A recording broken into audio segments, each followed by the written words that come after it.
এখানে আমি অনেকেই আমার পরিচিত, অনেকেই নয়, কিন্তু বিদ্যাব্রতদের বাড়িতে আমার আসার ইচ্ছে ছিল। আমি পীযূষবাবুর বাড়িতে ওর মায়ের গান শুনে মুগ্ধ হয়েছি। আমার একটা লোক ছিল এখানে এসে গান শুনে। অশোক প্রসূনবাবু বলেছিলেন, উনি ছিলেন রবীন্দ্রনাথ এরিয়ামেন্ট সেখানে। আমি আসতে পেরে আমার খুব ভালো লাগছে। আর বিদ্যাব্রত সুমিতকে আমি কৃতজ্ঞতা জানি যে আমাকে প্রারম্ভিক বক্তব্য রাখতে দেওয়া হচ্ছে। আসলে আমার কাজের অনেকটাই আমি যেটুকু বলতাম সুমিত বলে দিয়েছে, সুমিত অনেক কথাই বলে দিয়েছে। কিন্তু এই বইটা নিয়ে বইটার সাথে একবারতে আমি জড়িয়ে রয়েছি। এই জড়িয়ে থাকার কারণ হচ্ছে যেহেতু ঘটনাচক্রে অনির্বাণকে আমি একসময় পড়ানোর সুযোগ পেয়েছি এবং সেই জন্যে একটা শখ তো দীর্ঘদিনের বলেছি। মাঝে মাঝে লেখাগুলি অন্য যেগুলো লেখা হলে আমি শোনাতো, আমাকে মানে শোনার সৌভাগ্য আমার হয়েছে। তাতে আমার যে প্রতিক্রিয়া কখনো কখনো জানাতাম, ওরও ভালো লাগতো। তারপরে আবার মানে আমার ভালো লাগতে সম্মান জানাতো। এরকম ঘটনা ঘটেছে, বইয়ের অনেকগুলো জায়গাতেই ঘটেছে। কিন্তু আমি যখন এই বইটি পুরো পড়লাম, এটা আমার কাছে বিস্ময়ের মতো মনে হচ্ছে। বিস্ময় এই কারণে, আমি এই ধরনের বই যেটা একটা ক্যাটেগরি ডিফাইন, একটা ফিলসফিক ডিসকোর্স বা এটা কবিতার উপরে আলোচনা কিংবা অসত্যরুর গান নিয়ে আলোচনা, এরকমভাবে আলাদা করে সেটাকে বা এটাকে আবার যে একেবারে লিরিক্যাল পার্সোনাল প্রোজ, এটাও আমরা বলতে পারছি ঠিক এইরকম না। আর এই বইটি পড়তে গিয়ে আমার কাছে যেটা উল্লেখ্য মনে হয়েছে, তিনটে জিনিস আমি খুব ভুলেছি। সেই তিনটে জিনিস আমার মাথার মধ্যে এসেছে, সেটা হচ্ছে sense of place, sense of belonging আর সেন্স অফ এক্সপিরিয়েন্স। তিনটে জিনিস। কিন্তু সেন্স অফ প্লেস এটাই বলতে চাইছি। এই বইটা পড়তে পড়তে পায়রাডাঙ্গা, আধো গ্রাম, আধো শহরের ছবিটা আমার চোখের সামনে ভেসে উঠছে। আর সেন্স অফ বিলঙ্গিং বলতে আমি বলছি sense of belonging to a particular community, যখন একটা হচ্ছে একটা ক্লোজ নিট একটা জায়গা। দেখুন, আমাদের চিরন্তন যদি এই ধরনের একটা গদ্য লিখতেন, কিংবা আরও এখানে সরে এসে বিদ্যাব্রত যদি লিখতেন একটা এই ধরনের গদ্য, তাহলে কিন্তু সে অটোওয়ালাকে গজেন কাকা বলে সম্বোধন করতে হবে। একটা ডিস্টেন্সিং হয়ে যেত, সেটা বলতো না। সেটাকেই বলছি সেন্স অফ বিলঙ্গিং। সেই একটা অটো চালক, সে কিন্তু দূর থেকে দেখছি, দূর থেকে একটা অনির্বাণ, বা আমি যদি সেই মনে করি ওই বইয়ের একটু ব্যক্তি চরিত্র সে আলাদা, ও দেখছে, কিন্তু সে গজেন কাকাকে দেখছে। কিন্তু আমি হলে বা চিরন্তন হলে বা বিদ্যাব্রত কল্যাণী থেকে হলে আস্তে আস্তে আরবান যে অ্যাম্বিয়েন্স সেটা গ্রাস করতে, তার ফলে কী হচ্ছে, সেই একটা অটোওয়ালা একটা ফেসলেস, ওই তো মধু অটো চালক হতে পারত বলে, কিন্তু গজেন কাকা হতে পারত। এইটা আমাকে মানে এই যে সেন্স অফ বিলঙ্গিং, আমি সেন্স অফ এক্সপিরিয়েন্স একটু শেষের দিকে আসছি, এইটা আমাকে কিন্তু খুব মুগ্ধ করেছে। বইটা সুমিত বলছিল যে ও সাবঅর্ডিনেটসদের নিয়ে কাজ করছে, কিন্তু আমি মানে অনির্বাণের বইটি পড়তে গিয়ে এই ধরনের কোনো প্রজেক্ট আমি পাইনি। সেটা যদি সাবঅর্ডিনেটদের নিয়ে কাজ করতে গেলে যে প্রজেক্ট হলে তার মধ্যে একটা ইন্টেলেকচুয়াল ডিটাচমেন্ট থাকে, কিন্তু সেই সেন্স অফ বিলঙ্গিংটা ওইভাবে থাকে না। বা অনির্বাণ বারবারই ওই বইতে বলছেন যে সংলগ্ন হওয়া, এই যে আইডেন্টিফিকেশন, এক ধরনের মমত্ব, যেটা কোনো প্রজেক্টের আওতায় পড়ে না। মানুষ হিসাবে মানুষের পাশে যখন কেউ দাঁড়ায়, সেই জিনিসটি আমাকে খুব মুগ্ধ করেছে। আমি প্রথম পাতাটা পড়ে বই যখন পড়লাম, সেটা আমার কাছে খুব বিষয়ের মতো মনে হয়। এই প্রসঙ্গে বলে রাখি, এই বইটি কীভাবে পড়তে হবে, আমি কিভাবে পড়েছি সেটা একটু বলি। উইলিয়াম কার্লোস উইলিয়ামস তার একটি বিখ্যাত প্রবন্ধ প্রলোগ টু কোরা ইন হেলথ, এই প্রবন্ধে এজরা পাউন্ডের একটা উক্তি তুলে ধরেছে। এজরা পাউন্ড বলছেন, it is not necessary to read everything in a book in order to speak intelligently of it. খুব মজার কথা, ও বই পুরো পড়া দরকার নেই, আমি অত্যন্ত বুদ্ধিদীপ্তভাবে এটাকে বলতে পারি। এবং তারপরেই পাউন্ড উইলিয়ামসকে বলেছিলেন, don't tell anybody I said it. দেখো বাবা, তুমি এটা 5 কান পড়ো না, কিন্তু অসুবিধা নেই। কিন্তু উনি কি আর ছাড়েন? কবিরা মিসকে হয়, সে পরে ওই প্রবন্ধিটির নাম বললেন, ওখানে এই কথাটা তিনি বলে দিয়েছেন। কেন, যখন এই এজরা পাউন্ড তাকে বললেন যে don't tell anybody I said it, তিনি বিধাগ্রস্ত ছিলেন। তিনি জানতেন পৃথিবীতে অনেক বই আছে, সেটা একবার পড়লে হয় না। তিনি নিজেও তাই করেছেন। আর অরিন্দমের বইটা হচ্ছে, এই অনির্বাণের বইটি সেই গোত্রের বই যেটা বারবার পড়া যায়। এবং এটা ফ্রান্সিস বেকন তার অফ স্টাডিজে বলছে, some books are to be tested. এই কথাটা রসাস্বাদনা, রসাস্বাদনা, এই বইটার জন্য এটা আমরা বারবার পড়ি। আমি মূলত কীভাবে বইটাকে পড়ছি, প্রথম কথাটি যখন পড়লাম, আমার মানে সারা শরীর শিবে উঠেছে। যখন অশোক, কিন্তু ওই যে দেখছে, সে হয়তো অনির্বাণ হবে বা অনির্বাণের মধ্যে কেউ, সে হচ্ছে 25 চানাচুর 150 মুড়ি সম্ভব, এরকম ছিল, তাই না? হ্যাঁ, এটাই ছিল আমার যতদূর মনে পড়ে। সে খেতে খেতে দেখছে অশোক আসলো। অশোক ওই হয়তো চুলদারি ক্লাবে সিলুন থেকে ফিরছিল। তারপরে দুটি কুকুরের যে সংলগ্নতা, একটা সংলগ্নতার মাঝামাঝি একটা চেলার বাস দিয়ে সে বাড়ি মারল। এইটা যখন আমি পড়েছি, আমার মনে পড়ে গেল টাইরেসিয়াস মিথের। টাইরেসিয়াসের মিথ আপনারা এখানে অনেকেই ছাত্র আছেন, জানেন। টাইরেসিয়াস গ্রিক সেই মিথ, তিনি সংগমরত দুটি সাপকে, পুরুষ সাপটিকে হত্যা করেছিলেন এবং সেই জন্য তার নারী জন্ম হয়েছিল। তাহলে আমার তখন মনে হলো,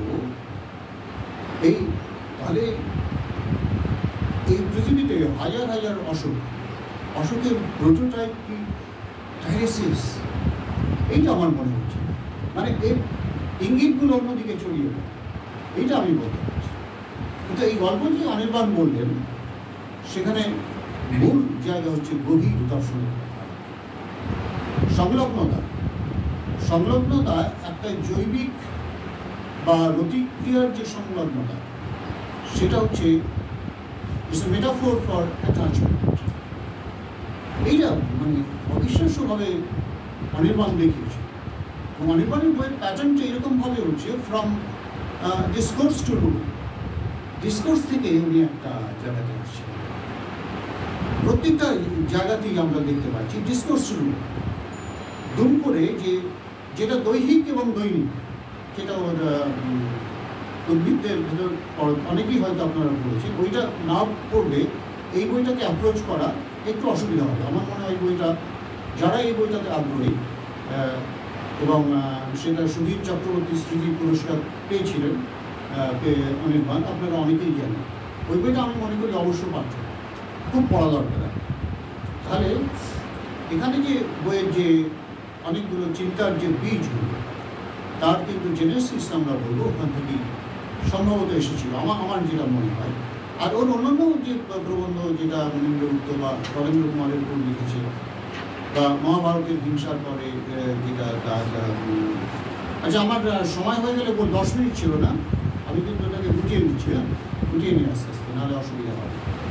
যাও, এইটা আমাকে খুব বিস্মিত করেছে। তারপরে পড়তে পড়তে আমার মনে হয়েছে এটা দস্তয়েভস্কি যেমন তার কতগুলো মিচকে দুষ্টু চরিত্রকে আনেন, উদাসী চরিত্রকে আনেন, অনির্বাণ এইসব চরিত্রকে এনেছেন। যখন আমরা একজন হরিদাস কাকাকে দেখছি, আপনারা অনেকেই পড়েছেন, হয়তো রিলেট করতে অসুবিধা হচ্ছে, যে হরিদাস কাকা সংসারের সন্ন্যাসী, বিবাহিত নন তিনি, অথচ সব কিছু দেখছেন। আরেকটা যাকে যেরকম লোককে আমাদের দেখলে রাগে শরীর জ্বলে যায়, পাশেই আবার নিরঞ্জন কাকা। সে ওই যে বর্ণনা হচ্ছে, সে পুকার সিনেমাটা দেখে ফিরে আসলো, তারপরে সে অড়হর ডাল বোধ হয় লম্বা বেগুন ভাজা দিয়ে খেলো মনে হয়, সম্ভবত আমার মনে করছে এরকম ছিল কি, এরকমই ছিল।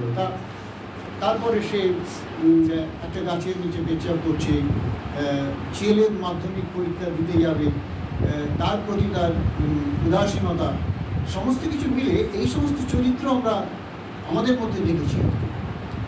কিন্তু সেই জিনিসগুলোকে এত রসবোধ এবং এত মমত্বকে তুলে এনেছে, এগুলো আমাকে খুব অভিভূত করেছে।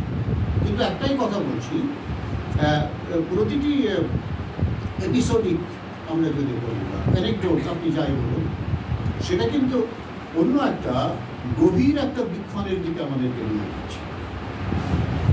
সেই বীক্ষণগুলো হয় মৃত্যু চেতনা, স্মৃতি, সত্তা, ভবিষ্যৎ, এই সমস্ত যে আমাদের যে এক্সিস্টেন্সিয়াল যে জায়গা, এপিস্টেমোলজিক্যাল ইস্যুস, এই জিনিসগুলোর দিকে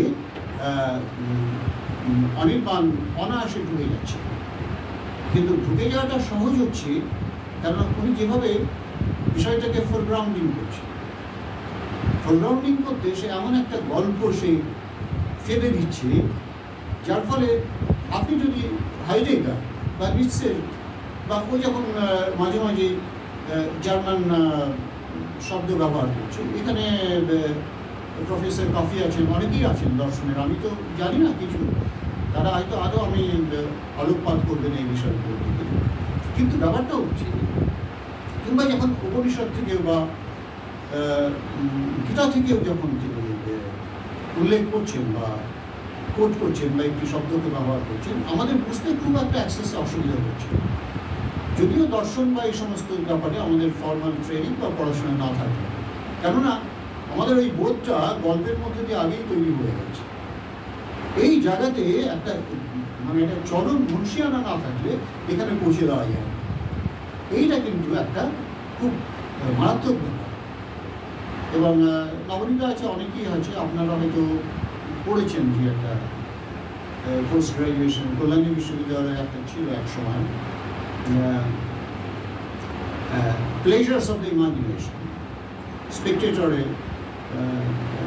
অ্যাডিসনের একটা প্রবন্ধ হয়, আপনারা পড়েছেন সেখানে। সেই প্রবন্ধে তিনি দুই ধরনের আনন্দের কথা বলছেন, pleasures of the imagination, pleasures of understanding. আর এই বইটা পড়তে গেলে আমরা ইমাজিন করা মানে ওই চরিত্রগুলোকে কিন্তু আমাদের সামনে আসছে, এই অংশটা আমরা দেখতে পাচ্ছি। আর আন্ডারস্ট্যান্ডিংটা একটু পরে হয়, যেটা ওখানে স্পেকটেটরে এডিসন বলছেন, সেইটা বুঝতে আমাদের একটু পরিশ্রম করতে হয়, একটু ব্রেইন স্টর্মিং লাগে, যেখানে হচ্ছে আমি হাইডেগারের একটা কনসেপ্ট বা করা যাচ্ছে নিশ্চয়ের কথা যখন উনি আনছে, সেই জায়গাটা আমাদের কিন্তু স্ক্যাফোল্ডিং করে দিচ্ছে। ওই যে গল্পটা আমাদেরকে বোঝার জায়গায় নিয়ে এসছে, কিন্তু আমাদের একটু বইটা নিয়ে পরিশ্রমও করতে হবে। আমার ক্ষেত্রে কী হচ্ছে, আমি এনসাইক্লোপিডিয়া ব্রিটানিকা বা আমার যেটুকু দর্শনের যে বইগুলো সম্বল রয়েছে, সেইগুলো দিকে আমি ফিরে গেছি, চেষ্টা করছি বোঝার। আর এটাকে আমার স্ট্রং হয়নি এই কারণে, কারণ আমি এতটাই আনন্দ পেয়েছি বইগুলো বুঝতে দেওয়ার জন্যে। এই আলোকিতির জন্য একটা প্রাইস দিতে হয়, একটা মূল্য দিতে হয়, সেই মূল্য দিতেও তখন আমরা রাজি হই। শুধু এটাই নয়, জীবনের তন্নিষ্ঠ ঘন নিবিড় পাঠ শুধু জগৎ, জীবন এবং গ্রন্থের তিনটি জিনিসের নিবিড় পাঠ সেই বইটার মধ্যে বিম্বিত হচ্ছে, ফুটে উঠছে কীভাবে তিনি এই জিনিসগুলোকে দেখেছেন। সেটা আমাকে খুব আমার বয়স 68 বছর, কিন্তু আমি খুব বিস্মিত যে আমি যদি আবার যদি যৌবন ফিরে পেতাম, আবার যদি অনির্বাণের মতো পড়তে পারতাম, ওইভাবে যদি আমার পড়াটা হতো, তাহলে আবার আমি কিন্তু খুবই অনুপ্রাণিত। এমনকি যে জায়গাগুলোতে আমি নিজে স্বাচ্ছন্দ্য বোধ করি, বিশেষত কবিতাতে, যে মনীন্দ্র গুপ্তের কবিতা আমি বারবার পড়েছি, যে রমেন্দ্র কুমার বা দেবজ্যোতি রায়ের কবিতা আমি বারবার পড়েছি, সেইগুলোর যে বিশ্লেষণ, তার যে ইন্টারপ্রিটেশন কত চূড়ান্ত হতে পারে, কত অপূর্ব হতে পারে, এবং আপনাকে স্তব্ধ করে দিতে পারে এই বইটা পড়লে, সেইটা আমি যখন মনীন্দ্র গুপ্তের যেটা বইটাকে শেষ করছি, একটা কনসেপ্ট অফ টাইম, সেটা আমার ভবিষ্যতের কবিতার বই, এটা একটা নাম ছিল। এবং আরও যে কবিতা, কেন বাড়ি বানাবো, মনীন্দ্র গুপ্তের, আমি নিজেও প্রায় 50 বছর ধরে কবিতা, 50 বছর না 45 বছর তো পড়ছি এই কবিতাগুলো, কিন্তু আমি দেখলাম ওর যে উদ্ভাসনটা আমার মনে এনে দিল, সেটা আমার একটা প্রাপ্তি। সেই জন্য আমি হোরাসের একটা যেটা আর্টস পোয়েটিকা থেকে একটা দুর্দান্ত কথা বলেছিলেন, বিশেষত উনি পোয়েট্রির ক্ষেত্রে, ড্রামাটিক পোয়েট্রির ক্ষেত্রে কথাটা বলেছিলেন। একটা সাহিত্যের অ্যারিস্টটল যেখানে প্লেটো থেকে একটু আলাদা হয়ে, প্লেটো যখন গুরু ছিলেন, সরাসরি তো আর প্লেটোকে আর ফেলে দিতে পারেন না। সেই জন্যে পোয়েটস আর লয়ার এই কথাটাকে অ্যারিস্টটল খুব এড়িয়ে গেছে, কিন্তু অ্যারিস্টটল বলেছেন সাহিত্যকর্মের ইউটিলিটি রয়েছে, প্রয়োজন। আর হোরেস তার আর্টস পোয়েটিকা থেকে একটু সরে বললেন যে আমাদের poetry, aim of poetry is to mix profit with pleasure, দুটো জিনিস মেশানো, প্রফিট এবং প্লেজার। এটাই আমি এতক্ষণ বলতাম, সেদিন আমি নিজে কিন্তু উপকৃত হয়েছি, সেটাই আমার প্রফিট। ওকে আমি কতগুলো টাকা পেলাম, এইরকম প্রফিট না, ইটস নট মেটেরিয়াল প্রফিট। এই প্রফিটটা হচ্ছে আমি এনরিচড হলাম, আরও নতুনভাবে 68 বছর বয়সে অনেক কিছু পড়তে বা জানার ইচ্ছে আমার জাগলো, যেটা আমি অলরেডি যা পড়েছি সেগুলোকে রিভিজিট করা, আবার পড়ে দেখা, আমার কোথায় নলেজ সিস্টেমে কোথায় গ্যাপটা ছিল, আমার পারসেপশনের মধ্যে কোথায় অসুবিধা ছিল, সেগুলো বুঝতে সাহায্য করে। এটাই হচ্ছে প্রফিট। আর আনন্দের কথা তো আমি বললামই এতক্ষণ। আমি অনেকক্ষণ আগে 10 মিনিট অতিক্রম করে গেছি, তাই এখন আপনারা এতক্ষণ ধরে শুনলেন, সেই জন্য আমি খুব কৃতজ্ঞ, এটুকু বলেই শেষ করছি। তারপরে আমি এসেছি মূলত চিরন্তন বলবেন, প্রফেসর কাফি রয়েছেন, আর কৃষ্ণনগর থেকে অনির্বাণ বলছিলেন, একজন অসাধারণ তরুণ অধ্যাপক, তিনি বলবেন। আমি সেই আগ্রহটাই আমার নিয়ে বলার চেয়ে সেটা আমার কাছে খুব খুশি। আপনারা এতক্ষণ শুনলেন, এই জন্য আমি খুবই কৃতজ্ঞ।